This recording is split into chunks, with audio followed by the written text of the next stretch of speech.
singing can be very emotional and trigger things as well. That's the other thing. Sometimes we get triggered by lyrics. And I think really for the singing teacher, it's just about understanding what your limitations are and making sure that you have a resource list of people or therapies that might be able to help.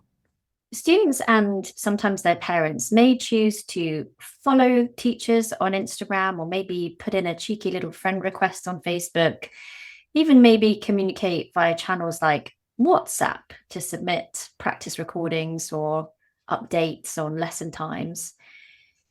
Sometimes that can then merge into sort of friendship areas, sharing videos of singers or whatever that might be. What's your view on building consenting friendships and maybe even romantic relationships with clients? That's a tricky one.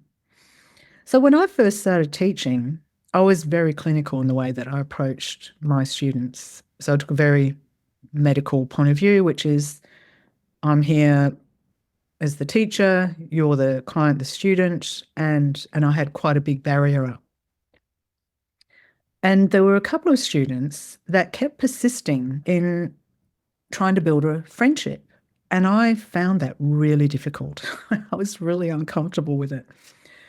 And they'd say things like, oh, do you fancy going to see this gig? Or do you want to go down and have a drink on the weekend? Or they obviously wanted to get to know me a bit better. And I spent a lot of time in the beginning, probably for the first couple of years, really resisting that and putting them off and minimizing that.